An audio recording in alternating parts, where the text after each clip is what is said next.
In a previous video about how I won a bunch of storage cases in a military auction, I discussed how I'd turn this abused Pelican 1600 case into a reborn camp kitchen. This video is the first in a short series where I document how this is happening.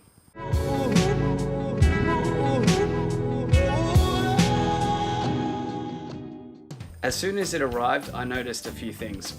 It's missing the O-ring from the lid, so it currently has no weatherproofing. The latch on this side has broken. It's completely sheared off and so requires a whole new latch. Currently you can't even secure it. It's super dirty inside and out, and so especially the inside, if I'm going to be using it for a kitchen, it needs a really deep clean. And also on the bottom here, it's especially worn and weathered.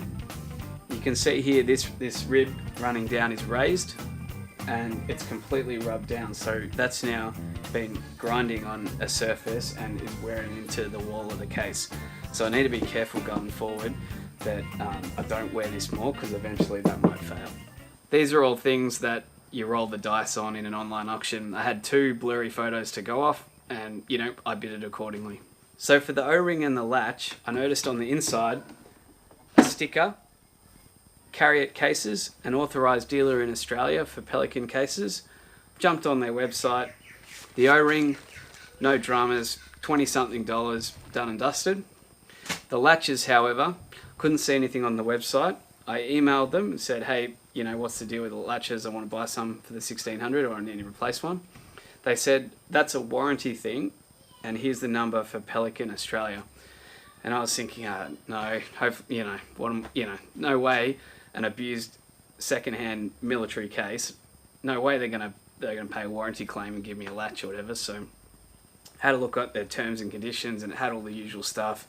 If it's been abused or misused, they won't pay a claim. So but I thought maybe they'd sell me one at least. I saw them on eBay, about $56 Australian, shipped from the US, but I thought maybe I can get it cheaper, and thought I'd at least call Pelican.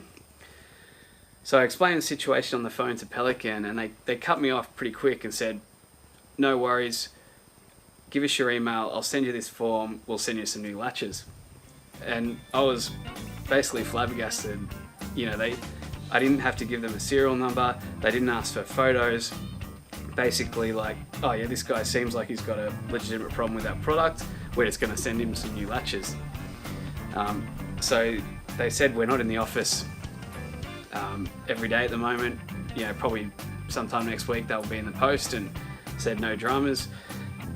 I actually asked for 2 just in case one breaks in the future, pretty old, so I thought why not, they've given me the opportunity. They emailed me back a few days later and said, hey, we've only got the tan coloured latches, the black ones we don't have any, but when we get any we'll send those out as well. So I've got 2 tan latches, so I'm thinking when the black ones eventually arrive, I'll go tan on the sides and then 2 black ones on the front, which means I'll be able to replace all 4. I'm absolutely stoked that this is the support that Pelican provides their product. So reading further, it's really only the O-rings on these cases that don't have a lifetime warranty. Everything else they cover. So I know they're extremely expensive cases if you were to buy them new, but I think that product support is absolutely incredible, so I'm stoked. If you want to see the kinds of cooking I plan on doing with this kitchen, check out some of my other cooking videos on the channel. The steps involved in this video are essential and important, but the real fun begins in the next one when we start talking about gear, storage, and all that fun stuff. If you haven't already, please subscribe, support the channel, and come along for the ride. Alright, the strategy for cleaning is I'm going to try to get off all the residue, stickers, textures, paint, all that stuff. Then I'm going to hose it, warm soapy water, and then in a cloth, and then hose it again. Hey.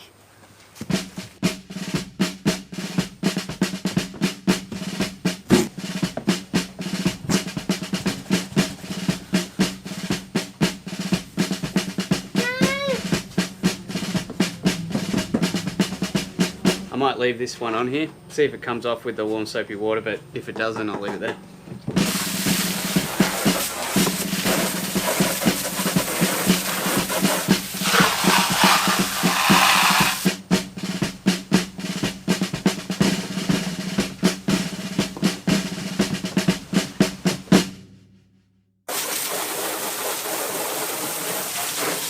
Out of the way. Step out of the way. For the O-ring, Carrier Cases said use glue and stretch it slightly and push it in. But the Pelican official website says to soak it in warm soapy water briefly and then just push it in. So we'll try that first, otherwise we'll use some glue. It's a bit strange, it's a bit, I don't know if you can see that, but it's a bit bigger than it should be. You'd think it'd be the right size, but I'm going to have to cut that. Can't think of, unless I've thinned it out too much. Try it again with a bit more slack. Okay. I think that works. There we go. That looks good, that looks better. There was a knack to it. I worked out in my research that the O-ring's the only thing on this case that's expected to fail that you need to replace periodically for the weatherproofness to work. Everything else on Pelican cases, the handles, the latches, the hinges, if it's got a trolley or a wheel set, that's all covered under lifetime warranty. Crazy.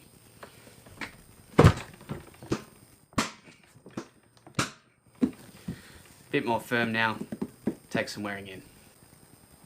The latch is just attached with a pin, comes in and out. One side's got a chamfer, one side's got a thread, and you just punch it in until it locks in. They reckon you use a flathead punch like this. I didn't have any. I suppose you could just use a small screwdriver or something small to knock the pin, but I wanted to do it right, wanted to do it once, so I went and bought a small cheap set of flathead punches.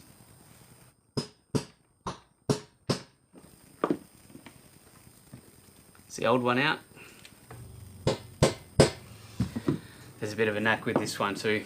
You want to lock the other latches and then have it in a closed position when you're hitting the pin through. I'll do the other side now. As I said, I've got the extra tan coloured one, so I'll make it even across. Alright, that's coming together. When I was in my teens, my dad, for Christmases and birthdays, used to get me tools, so I'd slowly built this collection up, and at the time it didn't really interest me, didn't mean much to me, but as I got older, and especially after I moved out, it all started to make sense. So I've got a pretty good collection to get me through. I'm not a great handyman, but when I need bits and pieces, I just go get it, and then I've got it for next time. So good one, Dad, you nailed it thinking of that, because now I'm well set up. There's not really much I can do about the condition on the bottom. What I can do though, I've just got some rubber stoppers.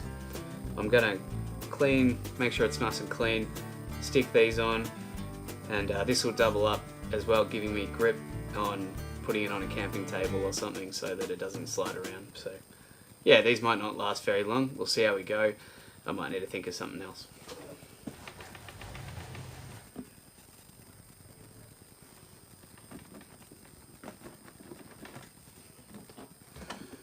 I think they'll stick on alright. It'll just be whether they get knocked in the car or something like that, whether they'll come off.